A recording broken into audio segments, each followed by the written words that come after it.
오늘은 아라비아 반도에 있는 국가 쿠웨이트에 대해 이야기해보겠습니다. 쿠웨이트는 이라크, 사우디아라비아 사이에 있고 오른쪽은 페르시아만과 접해 있으며 그 길이는 195km에 이릅니다. 면적은 17,820제곱킬로미터 정도로 경상북도보다 적은 땅 크기를 가지고 있고 인구는 426만 8천명 정도로 한국의 10%도 안 될 정도로 땅의 크기나 인구 규모에선 작은 나라라 볼 수 있죠. 주목할 만한 부분은 독특한 인구 분포인데요. 첫 번째는 쿠웨이트인이 전체 인구의 절반도 차지하지 않는다는 것입니다. 쿠웨이트 전 인구의 60%, 노동력의 80% 정도를 외국인들이 차지하고 있죠. 또 다른 특이점은 전체 인구의 90% 이상이 해안 지역에 거주하고 있고 70% 이상인 300만 명 이상의 인구가 쿠웨이트 시티를 비롯한 수도권에 모여 살고 있는 것이죠. 대체 왜 그런 것일까요? 우리에게 비교적 상당히 생소한 나라이니 우선 간단히 어떻게 형성되었는지 역사적 부분을 먼저 살펴볼까요? 조금 더 지도를 넓혀보면 쿠웨이트 지역은 문명의 발상지인 메소포타미아와 인더스 문명, 두 개의 주요 문명과 아라비아 지역의 사이에 있다 볼 수 있습니다. 또 페르시아만이라는 바다를 끼고 있죠. 때문에 이곳은 고대부터 사람들 간의 교류가 많았고 또 무역의 중심지였습니다. 그 예로 기원전 2000년경 메소포타미아인들이 쿠웨이트의 파일라카 섬에 정착을 하여 상업을 중심으로 발전시켜 나가다 보니 이 섬에서 고대 동전이 발견되기도 하였고 또 북동부 해안에선 세계 최초의 갈대배 중 하나가 발견되기도 했죠. 이 아라비아 반도는 기본적으로는 유목민들이 많이 거주한 지역이기에 과거 역사 속에서 대부분 이 지역은 독립된 국가로 있기보다는 부족 단위로 세력을 형성하거나 우리가 세계사 속에서 많이 들어보았던 알렉산더 제국, 파르티아 제국, 사산 왕조, 이슬람 제국, 오스만 제국 등 이 지역을 지배한 주요 세력에 속한 형태로 있어왔죠. 그러다 보니 현대 쿠웨이트는 비교적 근대에 형성되었기에 시간을 조금 앞으로 당겨보죠. 1700년대 초 쿠웨이트는 바니 칼리드 토호국에 속해 있다가 1752년 셰이크 토호국으로 독립을 했었는데요. 이 토호국을 영어로 하면 에미레이트입니다. 이슬람 세력에서 사용되는 종교 정치적인 용어로 국가보단 작은 유럽의 공국과 비슷한 형태라 보시면 될 것 같아요. 아랍에미리트 공화국은 토국의 연합으로 만들어진 나라라 보시면 될 것 같습니다. 아무튼 1700년대 쿠웨이트는 여전히 무역으로 크게 번영을 이루고 있었습니다. 페르시아만의 주요 항구 도시였던 쿠웨이트는 인도, 시리아, 이라크, 오만, 아라비아 지역 사이에 상품 운송을 위한 주요한 상업 중심지였죠. 그 결과로 쿠웨이트는 무역, 특히 바다를 접하고 있다 보니 해상 무역이 큰 호황을 누렸습니다. 또 아까 인류 최초의 배 중 하나의 발상지라고 이야기했던 것처럼 쿠웨이트는 페르시아만 지역의 선박 건조의 중심 지역기에 쿠웨이트 선박은 인도양 전역에서 유명했고 이 쿠웨이트 선박을 이용해 매년 평균적으로 아라비아 지역의 말 800마리 정도가 인도로 수출되기도 했습니다. 이렇게 지정학적, 경제적 중심지인 특성을 바탕으로 주변에 많은 사람들을 끌어모았고 그 때문에 아랍인, 페르시아인, 아프리카인, 유대인, 아르메니아인 등 다양한 인종들이 들어와 섞여 살았고 종교적으로도 비교적 관용적이었기에 다양성이 높은 지역으로 유명했죠. 이렇게 번성하던 쿠웨이트 셰이크 토호국은 아무래도 주변 강대국의 영향을 받지 않을 수 없었는데요. 1800년대 후반엔 사실상 오스만 제국의 속국이라 볼 수 있었습니다. 이러던 중 1896년 부르바크는 그의 이복형 무함마드와 자라 알사바를 살해하고 쿠웨이트 왕위를 차지하죠. 피로 왕위를 차지하다 보니 정통성도 부족했고 자신이 죽인 이복형들의 아들들을 중심으로 한 세력이 복수할 것을 두려워하였기에 오스만 제국의 카이 마캄이라는 오스만 제국에서 사용하는 지방주지사 혹은 지역 행정관을 뜻하는 직함을 부여해달라고 요청했죠. 결국 직함을 부여받긴 했으나 형제 사례를 통해 왕이 되다 보니 그 과정이 길고 논쟁이 많았으며 결과적으로 무바라크와 오스만 사이의 긴장도와 불화는 점점 높아졌습니다. 이에 무바라크는 이번엔 영국의 보호를 호소하게 되고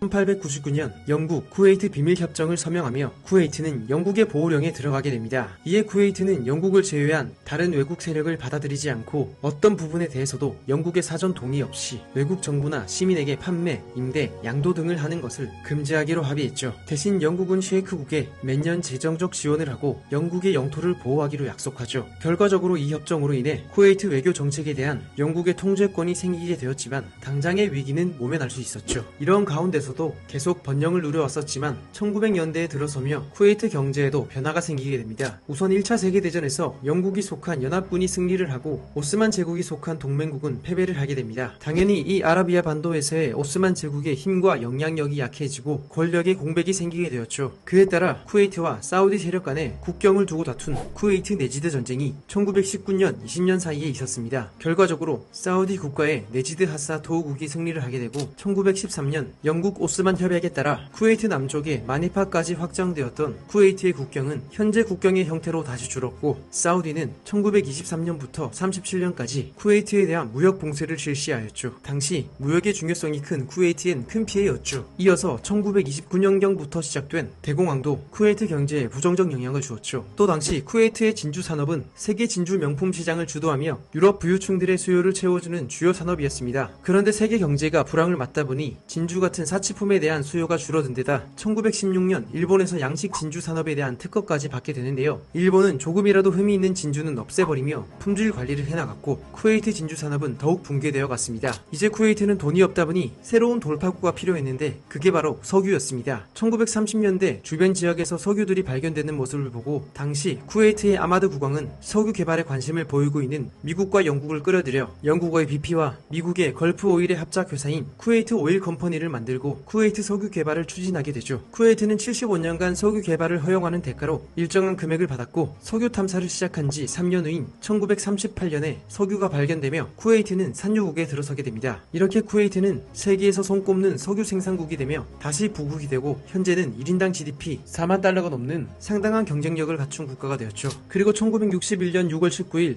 쿠웨이트는 1899년에 맺었던 영국 쿠웨이트 협약을 종료하고 쿠웨이트 독립을 보장하는 각서를 영국과 교환하며 완전히 쿠웨이트는 독립된 국가가 됩니다. 산유국이 되어 승승장구해왔을 것도 같지만 또 한 번의 큰 위기를 겪게 됩니다. 바로 이라크의 침공과 걸프전인데요. 그 과정을 잠깐 설명드리죠. 우선 1979년 이란에서는 친미적이고 자유를 추구한 레제 샤 팔레비가 통치하던 중 혁명이 일어나게 됩니다. 그로 인해 루올라 호메이니가 지도자가 되며 반서구적 이슬람 신권 정치가 이란에서 자리를 잡게 되죠. 그래서 이 혁명을 이슬람 혁명이라고 부르기도 합니다. 그리고 1980년 이라크가 이란을 침공하며 전쟁이 발생하게 되는데 국경 지역 강의 수로 사용권에 대한 영토 다툼, 이란의 석유에 대한 권리 행사와 같은 실리적인 이유도 있었지만 또 다른 중요한 명분은 이란의 이슬람 신권 중심의 정치 이데올로기가 이라크로 넘어오는 것을 막는 것이었죠. 또 막 혁명이 일어나 어수선한 이란이었기에 이를 기회라고 생각한 이라크 지도자 사담 후세인의 판단도 있었겠죠. 이 1980년대 이란 이라크 전쟁 간 이란의 영향력 확장을 경계했던 쿠웨이트는 이라크를 재정적으로 지원하게 되죠. 하지만 1988년까지 이어진 이 전쟁에서 이라크는 결국 한 치의 땅도 뺏지 못하고 양국의 큰 피해만이 남은 채 전쟁은 마무리되었는데요. 이라크의 남은 피해 중 하나는 쿠웨이트에게 진 막대한 빚이었죠. 당연히 빚을 갚아야 하지만 이라크의 사담 후세인은 다른 선택을 하게 됩니다. 쿠웨이트가 이라크의 석유를 훔쳤다는 명분으로 1990년 쿠웨이트를 침략하게 되죠. 국가나 군사 규모에선 당연히 작은 소국인 쿠웨이트를 압도하는 이라크이기에 단 이틀 만에 쿠웨이트는 점령당하게 됩니다. 명분이 적은 침략에 가까운 전쟁이었고 쿠웨이트가 패배하게 되면 세계 석유 질서에 영향을 주는 큰 사건이기에 유가와 석유 공급 안정성 확보와 관련하여 실질적인 이해관계에 있던 미국과 그를 필두로 한 다국적 연합군이 개입하게 되고 결국 이라크는 처참하게 미국 중심의 연합국에 패하게 되며 쿠웨이트를 떠나가게 되죠. 이런 격동의 위기가 있었지만 이를 넘기고 현재는 세계 7위의 석유 생산국이 되며 다시 예전과 같이 부국이 되고 또 세계 최고 수준의 통화, 높은 인간 발달 지수가 나타내는 것처럼 국민 한 명 한 명이 잘 사는 국가가 되었습니다. 자, 이제 지리적인 부분을 좀 더 볼까요? 일단 평균 해발 고도는 108m이고 가장 높은 고도라 해도 고작 306m입니다. 산이 거의 없다고 볼 수 있겠죠? 또 보통 제가 기후를 구분한 지도를 보여드리곤 하는데 쿠웨이트는 그럴 필요가 없습니다. 위성 지도만 보아도 충분히 나오는데 국토 전역이 사막성 기후입니다. 강우량은 연간 75에서 150mm 정도이고 더운 여름엔 최고 온도가 적어도 40도 이상, 때론 50도 이상으로도 올라가는 덥고 건조한 국가라 볼 수 있죠. 얼마나 더웠으면 실제 쿠웨이트의 독립기념일은 6월인데 더위로 인해 이 독립기념일을 2월로 바꾸었을 정도니 이 정도면 보통 더위는 아니란 게 어느 정도 짐작이 가시죠. 다음으로 수자원을 보면 티그리스, 유프라테스 강의 합류점이 북쪽 이라크와의 국경 지역에 있어 강이 있다고도 할 수는 있지만 내륙 내엔 지속적으로 흐르는 강은 없다 볼 수 있습니다. 그렇다 보니 쿠웨이트는 식수나 담수의 주요 공급원을 강이 아니라 바닷물을 담수해서 얻고 있는데요. 실제로 쿠웨이트는 가정용 물 공급을 위해 담수화를 사용한 세계 최초의 국가이기도 하고 여전히 여러 담수화 공장이 운영되고 있죠. 쿠웨이트도 여러 산업에 다각화를 하고 있는데요. 다만 석유 산업이 너무 강하다 보니 차지하는 비중이 여전히 압도적인 것 같습니다.